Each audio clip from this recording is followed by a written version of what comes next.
Что такое чинш? Перерасчеты сейчас на нас свалились. В каких случаях вам могут не вернуть кауцию? Про наш опыт с кауцией, возврата или невозврата. Это видео для всех, кого интересует вопрос поиска жилья в Польше, неважно в каком городе. Наш личный опыт уже в 2 городах. Пообщаемся с профессионалами, с людьми, которые собаку съели на этом деле. Много подводных камней, много личного опыта, таких неочевидных вещей. Очень полезно, если вы хотите искать жилье. Поехали. Людям, которые только приехали откуда угодно, им очень сложно вникнуть и понять, как оперативно снять и найти себе жилье, и что для этого требуется. Но это все там про кого-то там, а вот что вам требуется, это желание, позитивный настрой и капелька везения. Ведь я вам прямо сейчас солью самую сокровенную тайну всех агентов. Это вообще суперсекретная инфа. Это сайты, на которых ищут жилье самостоятельно. Это OLX и Autodom. Никто об этом не знает, а вы теперь будете знать. Все дело сделано. Что такое чинш? Чинш, многие, кто приезжает, даже читая договор, не понимают, что это такое. Чинш фактически это как ставка, да? Чинш это как оплата. Есть чинш найму, есть чинш административный или чинш до споуджельни. То есть это 3 термина. Чинш найму это то, что идет арендодателю. Это то, за что мы платим ему за квартиру. Он себе эту копеечку берет в себе в карман, с нее отплачивает налоги. Чинш административный и чинш до споуджельни это оплаты, которые мы платим управляющей группе. Что это такое по факту? Это оплата, которую мы делаем общую оплату за использование входной группы, за уборку, например, лестничной клетки, за электроэнергию лестничной клетки. То есть это общие оплаты. В них также входят прогнозы. Прогнозы за 1, за 2, за 3 человек. То есть прогнозы на использование 1 человека воды, теплой, холодной, отопления. За 2 человек, за 3. Проблема в чем? Некоторые владельцы закладывают прогноз на 1 человека. То есть мы читаем, например, цена квартиры 2500 и административная оплата, например, 400. По факту, если квартира 40 метров квадратных, это на 1 человека. На 2 человека нужно доплюсовать. И очень многие не делают, например, прогноз на 2-3 человек, то есть на семью, и потом им приходит большой перерасчет.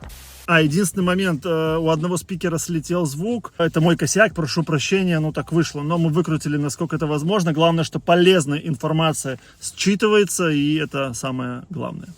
Вот для меня это прямо вот эта польская история с этими чиншами, эти перерасчеты сейчас на нас свалились. Кстати, это действительно так. Это сейчас не ради кадра говорю, это по-настоящему так. Первая, самая большая ошибка наша, это то, что мы считали размер чинша. То есть мы решили взять квартиру подороже, но там, где чинш дешевле. Но по факту получается так, что чинш все равно вырос через полгода, мы столкнулись с этими перерасчетами. И получается, квартиры, те, которые до вас, ну там было первое заселение, например, когда квартира простаивала несколько месяцев, то там чинш там стоял около 200 злотых, 150, да, и в объявлении это описано. А другие квартиры, там уже изначально там жила семья из 4 человек, там уже заранее было насчитано, что там чинш 700 злотых, да. И по сути мы такие, а зачем снимать квартиру с чиншем 700 злотых, если есть квартира за, типа, дороже квартира, более красивая квартира и с чиншем 100, там, 150, и это вообще выгодно, супер классная квартира, маленький чинш, отлично.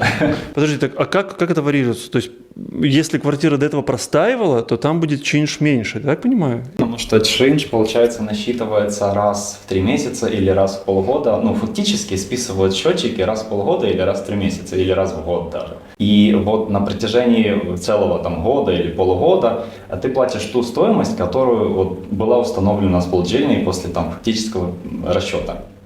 И то есть ты, по сути, каждый месяц платишь 150, но по факту используешь на 600. И вот эту вот разницу в 450 тебе потом придется доплатить после того, как будет следующий перерасчет. То есть в конце года капнет такая сумма. Так а как правильно? Так правильно как? Не гнаться, то есть выбирать чем больше чинш, тем лучше или что? Если будет сильно большой чинш, а по факту будешь использовать меньше, ну там чинш 600 злотых, а по факту будешь жить на 200, то у тебя потом придет очень большая переплата, И ты там сможешь там несколько месяцев не платить. То есть перерасчет в обратку будет, то есть ты в твою пользу. Ясно. Короче, не гнаться за супер мелкими чиншами. Но я сейчас не видел, на самом деле, ты говоришь про 200. Мы когда в Варшаве искали, у нас сейчас 950. Я не помню вообще, чтобы где-то оно было меньше 1000. 950, наверное, самый мелкий, который я видел. 1100, 1200, вот такой был. По-разному в каждом городе, в каждой сполджельне, даже в каждом районе по-разному считают стоимость. Обычно есть чинш, есть медиа, есть еще дополнительные платы. То есть в чинш это подразумевает собой только воду, канализацию, горячая, холодная вода, канализация, газ считается отдельно, электричество считается отдельно. Я вот по глупости просто как-то, помню, прочитал в договоре, но не отметил у себя, что чинш наш в варшавской квартире не включал электричество. То есть тоже проверяйте. А вот уже во вроцлавском договоре, во Вроцлаве, он включает электричество. А чинш такой же. И нам еще прилетало там постоянно вот сверху за использование воды, но у нас была ванна в Варшаве, дети зимой любили вот купаться. Вот накупались там так знатно, и плюс электричество, короче, нормально так получалось сверху с электричеством. Но это вот просто мы уставшие приехали, мы там переезжали, с Азии, кто смотрел, знает, мы там с маленькими детьми, быстро подписать этот договор, и все. Но это чисто мой косяк. Вот, кстати, уже во Вроцлавском жилье, когда наш друг нас заселял, он сам перечитал его 3 раза, какие-то комментарии мне присылал. Я вот уточнял этот момент, потому что уже был опыт. Так, еще вопрос про кауцию. Мы когда сюда приехали, мне тут товарищ из Варшавы тоже говорит, ты остерегайся двойной кауции. Во-первых, двойной, потому что часто они хотят сразу двойной, но это слишком жирно. Ты приезжаешь, мы переехали вообще с другой страны, 2 детей. Аренды сейчас выросли, цены выросли, еще и сразу за 2 месяца закинуть. То есть мы искали с одномесячной кауцией. Но проблема не в этом. Проблема в том, что я слышал много историй. Арендодатели делают все возможные какими-то ухищрениями, чтобы не возвращать кауцию. Действительно есть такая проблема с невозвратом кауции, потому что арендодатель, который вам сдавал квартиру и который принимает квартиру, и решать, отдавать кауцию или нет, это 2 разных человека. Потому что вы сдаете квартиру нормальному человеку, а приходит вам, это то не так, это не так, а вот тут риска. А перекрасьте все стены в белый цвет, потому что они не такие белые, как были.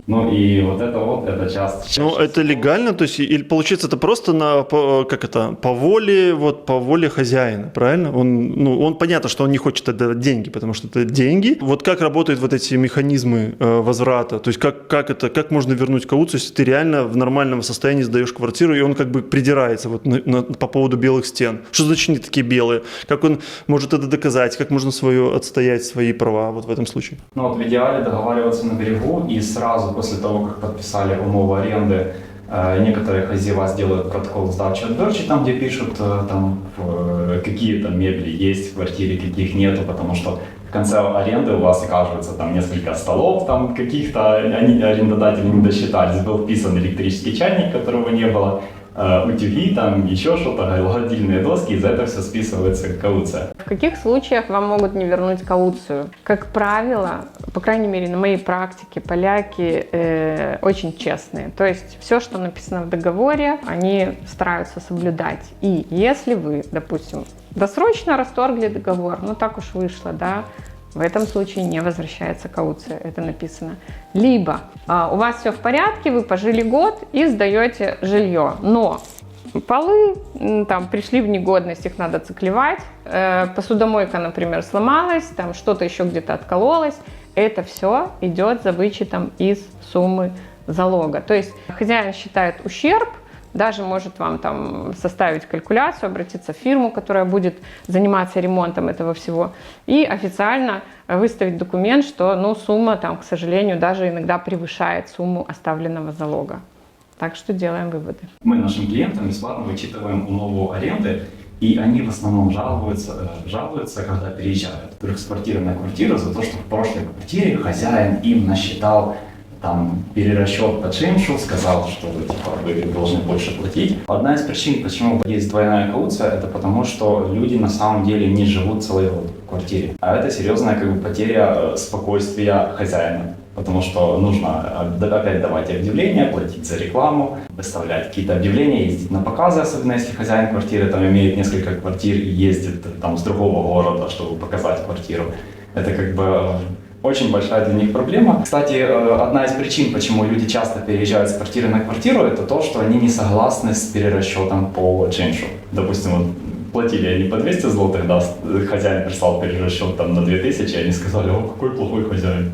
Мы переедем, потому что мы столько не использовали, и мы договаривались там на 200 злотых чинш. Они не понимают от этого момента, что он будет перерасчитан потом. Важный, очень классный лайфхак, когда вы проверяете, например, счета, которые присылает вам арендодатель за коммунальные услуги. Очень часто он вам присылает общую выписку по вашим оплатам. Это означает, что вы вносите оплату, как чинш административный, за использование квартиры. Использование квартиры — это не всегда означает, что вы используете гараж. Тем не менее, владельцы очень часто любят добавить вам в общую квитанцию, что вы используете гараж, потому что гараж также отапливается, и это как минимум 50 злотых за паркоместо, которое вы оплачиваете и даже не знаете, что вы его оплачиваете. Поэтому, когда проверяете это, обращайте внимание, что вы не платите дополнительные административные оплаты за использование места в гараже. Кстати, у нас есть табличка про то, как просчитать свое фактическое использование коммунальных услуг. Чинш это Да. просчитать? Там Настя говорила, что вы что-то в Инстаграме у вас, да? Какую-то таблицу вы раздаете. В Телеграм. Это вот эта таблица. А что она делает? Она помогает понять, сколько фактически вы используете чиншев, коммунальных услуг, чтобы понимать, сколько вы фактически использовали. То есть вы переписываете каждый месяц счетчики, и там таблички показывают, сколько вы использовали по каким тарифам. Просто типа Excel я заполняю каждый месяц, сам смотрю счетчики, заполняю и понимаю. То есть это для чего? Для чего? Чтобы я понимал, что мне хозяин не обманывает меня, да? Есть таблица, которую мы, например, по сотрудничеству с Романой и с Машей, они эту таблицу дают бесплатно. Там очень классно по цифрам расписано. Если хорошо, подробно расписаться и послушать инструкцию, можно эту таблицу качественно заполнить и разобраться, какие коммунальные оплаты вас ожидают. Чем это хорошо? Если вы инвестор, вы сможете полностью для себя вести финансовый отчет, монетизировать и понимать, сколько вы выдаете, сколько вы зарабатываете. Если вы физлицо и у вас большая семья, или вы просто довольно-таки педантично относитесь к своему бюджету и хотите понимать, что на конец года вас не встретит оплата в 1000 злотых, то вы можете себе контролировать свои расходы. Это полезно для того, чтобы разбираться. Не знаю, наверное, будет полезно. В описании оставим ссылку. Бесплатно раздаете? Да. Окей. Все, оставляем, туда ссылочку. Касательно хозяев жилья и как с поляками расходиться полюбовно. Про наш опыт с кауцией, возврата или невозврата. У нас там такая ситуация произошла, что мы там у нас ребенок телек поцарапал, и мы выезжали, у меня как раз были проблемы с моими картами выплат. То есть мне сложно было вывести свои деньги, и я сказал об этом хозяйке. Она нам бесплатно подарила 10 дней проживания. Я не платил, по-моему, последний месяц чинша. У нас вообще с ней были очень классные отношения. Даже на телек сказали, типа, да пофиг, и все, что для нас было шоком. И, мы уезжали, накопилась эта сумма, которую ей не платил деньгами. Мы так порешали, что просто останется у нее эта кауция, плюс за все, и все, все довольны. Мы довольны, мне не нужно было прямо с кармана доставать деньги, потому что она там была. То есть все остались в шоколаде. Ей не нужно было возвращать, мне не нужно было доплачивать. Все класс. Поэтому тоже не верьте, что все поляки злые, хотят вас там обуть. Нет, конечно, всякое бывает, и много всяких разных ситуаций, но конкретно у нас такой случай. Я уверен, что тоже хороших случаев, тоже много об этом говорят, кстати, комментарии под нашими видео. Многие хвалят и пишут, какие классные у них поляки хозяева. Поэтому все зависит от людей. В подавляющем большинстве, конечно, поляки хотят оказиональный найм. То есть это примерно 95% от общей массы. Почему? Потому что, к сожалению, бывают такие случаи, о которых многие не догадываются, но они бывают, когда люди не хотят платить, не хотят выезжать, и поляки таким образом хотят перестраховаться. Нужно понимать вообще, откуда взялась такая ситуация, связанная с наймом оказиональным. Изменения произошли с 2022 года приблизительно. Они связаны с тем, что был большой наплыв людей, был большой наплыв иммигрантов, и найм оказиональный – это что-то, что действительно защищает владельца. Опять-таки, это страхует не только владельца, но и арендатора в том числе, потому что нотариус заключает свой договор, отдельный акт нотариальный, да, в котором говорится о том, что человек в течение года проживает, не нарушает там такие-то пункты, и его не имеют права выселить ни по каким причинам, даже если хозяин захочет продать эту недвижимость. Поэтому это страховка и для арендодателя, и для арендатора. Касательно оказионайма и нашего опыта, вот мы с ребятами встречались, записывали интервью с ними около года назад. В Варшаве мы уже в то время жили в квартире, и нам не нужен был оказионайм, но мы знали, что будем переезжать, и, скорее всего, в будущем понадобится, и так случилось. Вот мы сейчас во Вроцлав переезжали, мы делали его себе, он нам не пригодился, но мы делали превентивно как раз-таки, потому что думали, что если попросят, он у нас будет, ведь мы искали жилье во Вроцлаве дистанционно, и мы искали при помощи нашего друга, агента во Вроцлаве. Я уже в предыдущих видео не раз показывал, как мы нашли, мы просто сидели в кемпинге, Илья нам искал, подбирал, присылал варианты, и была такая мысль, что, возможно, понадобится оказионайм, и нам понравится вариант. В общем, мы заранее заказали себе этот оказионайм, ребята нам, за один день его реально выслали.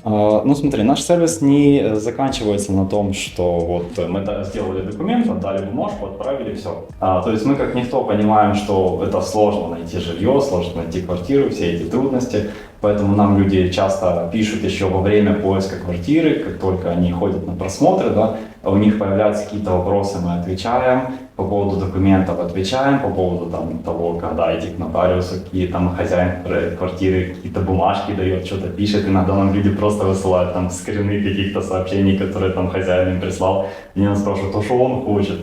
Мы сразу вычитываем, объясняем, как это выглядит, куда идти, что делать, вот все эти моменты. Поэтому даже после того, как люди сняли квартиру, уже там все подписали, мы спрашиваем, типа, все хорошо, все нормально, ненормально. Если какие-то вопросы у арендодателя дополнительные есть, то мы можем общаться с хозяевами квартир. Это без проблем. Если там арендодатель хочет там какие-то документы от нас, прям, иногда он может там дать какую-то бумажку, такую сказать, что вот мне вот это нужно. Клиент может там позвонить, сфотографировать нам, его выслать. Это все включено в наш сервис. У нас вот круто. Такое вот. Классно то, что для агентств есть вот такие вот партнеры, которые нам предоставляют возможность выйти немножечко с операционки. Причем это качественное и очень эффективное обслуживание. И, например, сотрудничая с Романом и Машей, мало того, что мы выходим сами из операционки как агентство, то еще и мы можем предоставлять как бы что-то гарантийное. То есть мы не просто им даем какую-то бумажку, мы даем людям расписку от нотариуса. Что это значит? Это означает, что можно написать как бы разрешение от владельца, да, другой квартиры, что я разрешаю в случае чего переехать на мою квартиру. Но чем важно подтверждение нотариальное? Нотариус в другом городе может позвонить другому нотариусу в другом городе и проверить, чи действительно существует такой акт. А вот мы звоним, заказываем вот эту вот услугу, мы заказываем адрес, и люди просто фактически получают через час этот скан. И мы сразу их отправляем к нотариусу, к подписанию договора, и фактически люди могут получить ключи в тот самый день. И вот представьте себе, да, у меня агентство в Кракове, и мы можем просто в тот самый день заказать из Познания документ, который у нас будет готов на протяжении часа. Более того, если нам нужно срочно оригинал, потому что владельцы разные бывают. Бывают такие дотошные, что вот прямо им нужно оригинал и эту бумажку. Так вот, ребята высылают нам поездом просто. Это буквально, не знаю, день, полдня. И у нас уже есть документ. И вот этот масштаб, то есть ты просто звонишь в другой город, и тебе просто сразу же высылают этот документ, и ты сразу же можешь своих клиентов отправить к нотариусу. Вот это класс. По поводу самостоятельного поиска или поиска с агентами, мы всегда говорим, что это личное дело каждого, мы ни за что не топим и никого вообще ни к чему не принуждаем. Как мы можем вообще принуждать? Наше дело — это рассказать свой личный опыт. Человек с улицы, грубо говоря, не сможет сделать оказиональный найм, да, он не сможет подать этот адрес второй, он не сможет сделать эти документы, договориться с нотариусом, с переводчиком и все это организовать в один день. Ну вот я лично, человек с улицы, и что мне было делать? Вот пришлось искать с агентами. Но вы-то лично, конкретно вы же не с улицы человек, правильно?